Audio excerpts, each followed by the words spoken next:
Guys, jujur aja, kalian bosen gak sih dengerin fitnah yang itu lagi soal Ibu Megawati? Katanya nih, beliau itu jual pulau lah, jual Indosat sampai nutupin skandal BLBI. Padahal kalau kita cek faktanya, itu semua cuma narasi politis yang diputer-puter buat menjatuhkan PDI Perjuangan di bawah kepemimpinan beliau. Ya, dimaklum aja karena PDI Perjuangan ini satu-satunya partai yang masih menjadi ikon rakyat sehingga para lawannya pada takut. Terus mulai deh pakai cara-cara murahan dengan menyebarkan fitnah, keji dan hoax. Buat kalian yang terus memfitnah PDI Perjuangan, gua cuma mau bilang miris. Ternyata mental kalian hanya seorang pengecut dan pecundang. Gua mau bahas satu persatu ya. Isu pertama nih mengenai BLBI. Katanya Megawati itu ngapus utang konglomerat. Padahal enggak tuh. Jadi gini ya, tahun 2002 Ibu Megawati keluarin Impres nomor 8 tahun 2002. Inti isinya itu kalau debitur udah bayar kewajiban, mereka dikasih kepastian hukum biar nggak ditagih terus. Tapi kalau masih punya utang tetap bisa ditindak.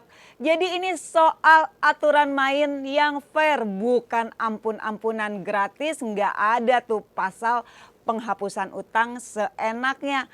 Dan ingat, nggak ada satupun bukti bahwa Ibu Megawati menerima keuntungan finansial pribadi dari BLBI atau bahwa beliau sebagai presiden menggaransi keputusan BLBI yang melanggar hukum. Nggak ada tuh.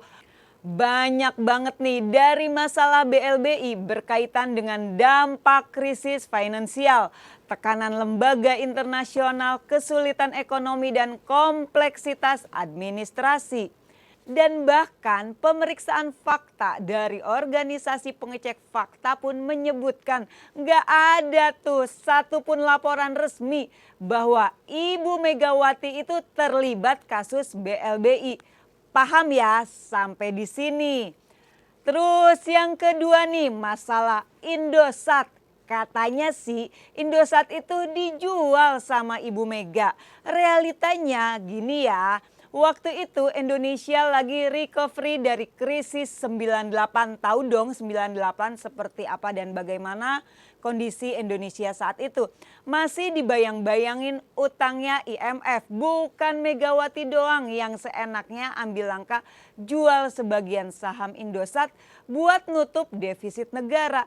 Itu kebijakan kolektif dari semua yang ada di pemerintahan saat itu.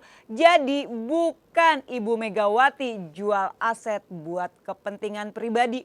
Oke, emang sih benar ada proses pelepasan saham atau aset Indosat. Tapi konteksnya itu loh di tengah Indonesia krisis ekonomi dan itu pun lewat mekanisme pemerintah. Kata menjual Indosat itu sebagai tuduhan yang menuduh unsur penyalahgunaan kekuasaan. Perlu dilihat detailnya itu kapan, bagaimana, dan oleh siapa. Tuduhan simplistik Megawati menjual Indosat cenderung misleading jika tidak memperlihatkan konteks tersebut. Faktanya privatisasi BUMN juga pernah dilakukan di masa presiden-presiden yang lainnya. Terus kenapa cuma Ibu Megawati yang difitnah? Mikir kalian. Nah yang ketiga enggak kalah rame juga masalah Pulau Sipadan Ligitan. Ini paling banget sering dijadiin bahan hoax untuk lawan politiknya dan buzzer-buzzer bayaran. Seolah-olah Ibu Mega ini menjual pulau ke Malaysia. Padahal faktanya kasus ini udah jelas masuk Mahkamah Internasional sejak zamannya Soeharto. Bayangin sejak zamannya Soeharto lewat Kepres tahun 1997 terus tahun 2002. ICJ mutusin Sipa dan Ligitan itu jatuh ke Malaysia karena secara bukti pengelolaan mereka yang lebih kuat. Itu keputusan internasional, bukan jual beli. Jadi jangan salahin Ibu Megawati atas keputusan itu. Paham dong sampai sini?